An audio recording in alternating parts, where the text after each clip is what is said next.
Never thought that you would be the one as we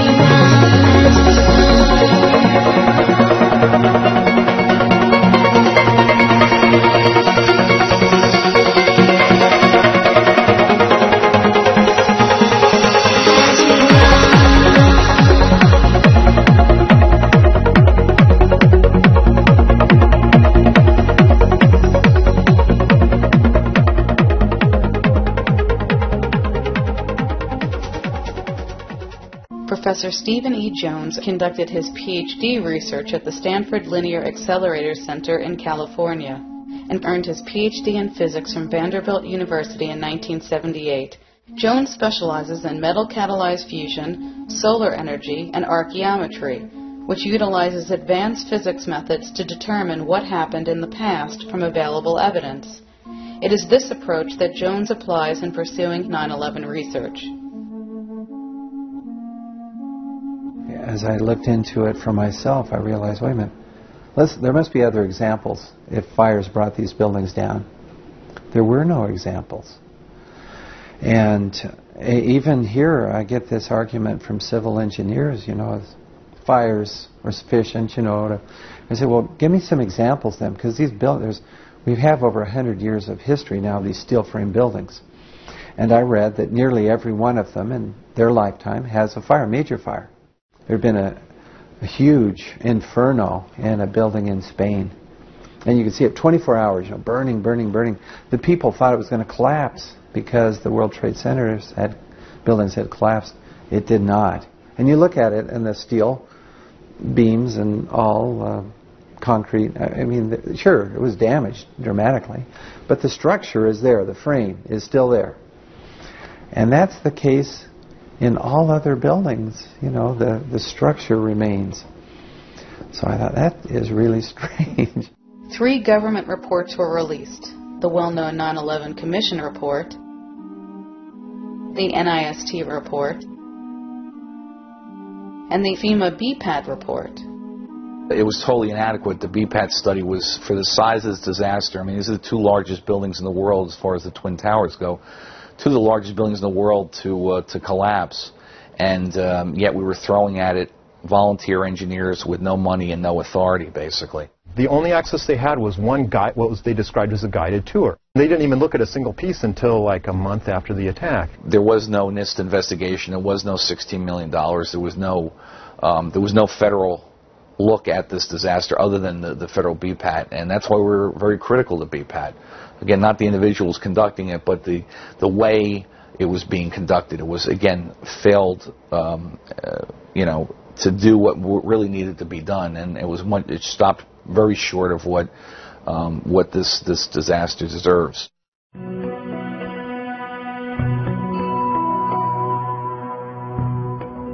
It's a very well-designed building. Leslie Robertson and those gentlemen did a good job designing it, actually. It's not hollow. I get that argument from some people. They say, well, it's hollow, it's just weird. It's like a can, a soda pop can. No, it's got these huge core columns going up the center. This huge antennas, about 350 feet tall, is sitting on the core columns.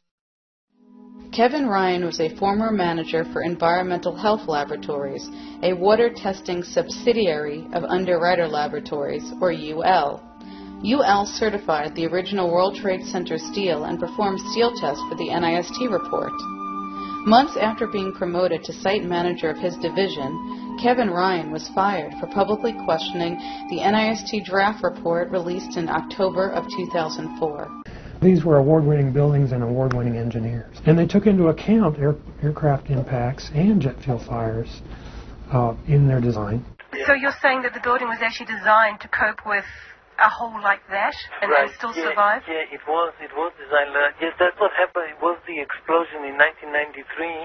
If you remember that it opened a big hole in the structure, but it was at the end of the structure, and at that point the intent was to topple the building, to collapse, but because of the design, it didn't collapse. But now, I mean, it's unbelievable. I don't know. It's just was designed like to withstand something like that, and that's incredible because the entire design of the building was designed around that eventuality that an accident may occur. The planes that crashed in the towers were 767-200s, and sometimes those are called jumbo jets. Well, they're actually not much bigger than the original plane that was in existence when the towers were built, which was a 707-340. They're actually fairly comparable. A 767 is slightly heavier than a 707. It has only a slightly higher fuel capacity, and a 767 has a cruising speed that is only 530 as opposed to 607 for a 707. Now, kinetic energy goes up with the square of velocity, so a typical crash event of a 707 would actually involve more kinetic energy, and the planes that crashed into the towers didn't have anywhere near their full fuel load. They only had about 10,000 gallons, according to official estimates. You have an event that's well within the design parameters of the building, and then the official story has that these buildings turned into dust and small pieces of shredded steel as a result of that. Hyman Brown, the construction manager of the Twin Towers, said they were over-designed to withstand almost anything, including hurricanes, bombings, and an airplane hitting them. And even Thomas Eager, an MIT professor of materials and engineering science who supports the official theory, says that the impact of the airplanes would not have been significant, because the number of columns lost on the initial impact was not large, and the loads were shifted to remaining columns in this highly redundant structure. Likewise, the NIST report, in discussing how the impact of the airliners played a role, focuses primarily on the claim that the planes dislodged a lot of the fireproofing material from the steel. The floor assemblies were covered with fireproofing. The columns were covered with fireproofing. The fireproofing was actually undergoing an upgrade. NIST's report comes right out and says, if it weren't for fireproofing loss, forget all the impacts, forget the fires, we had to have widely dislodged fireproofing or these buildings would never have collapsed. So they need to have all the fireproofing stripped off. 2 1/4.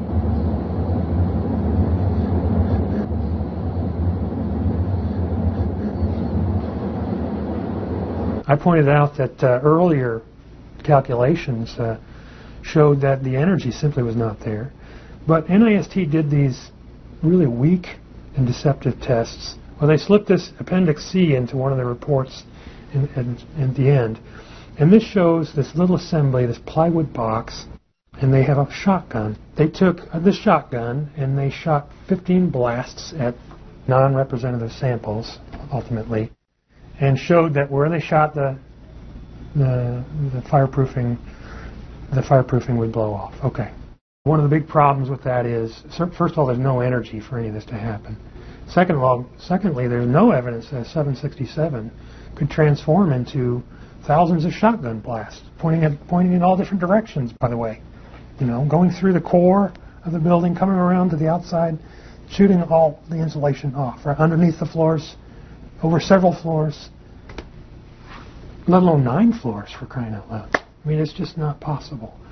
And so it's very deceptive. The fireproofing could not have been widely dislodged because there was no energy and there's no mechanism to do so. So the official theory of the collapse is essentially a fire theory. So it cannot be overemphasized that fire has never caused large steel frame buildings to collapse. Never.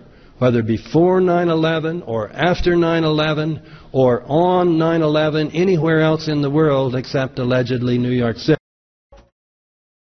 Blast, shoot, blow, and pull are terms used in the demolition industry to refer to bringing down buildings, bridges, and other structures. Because I actually blew the hospital down that I was born in. Originally we had figured to shoot it, let it drop straight down. Then, watch Demolition Dynamics attempt a big blast. And from Ground Zero's own post-disaster wrecking crew. By mid-December, the Department of Design and Construction had leveled World Trade Center buildings 4 and 5. Hello? Oh, we're getting ready to pull building 6.